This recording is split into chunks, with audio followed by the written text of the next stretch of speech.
Hello guys, അസ്സലാമലൈക്കും. അപ്പോൾ എല്ലാവർക്കും സുഖമല്ലേ?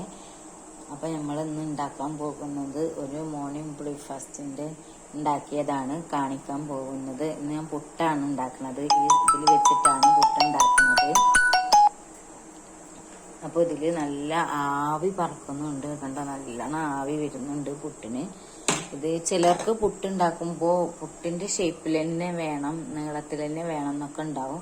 ഞാൻ എൻ്റെ ഇക്ക നാട്ടിലുണ്ടാവുമ്പോൾ പുട്ടിനെ കുറ്റിയിൽ തന്നെ പുട്ടുണ്ടാക്കാറ്. ഞാനും കുട്ടികളും ഒറ്റക്കാവുമ്പോൾ എളുപ്പം വെച്ച് ആവാനും ഇതിനും വേണ്ടിയിട്ട് ഇങ്ങനൊരു ട്രിപ്പാണ് ഞാൻ വെക്കുക.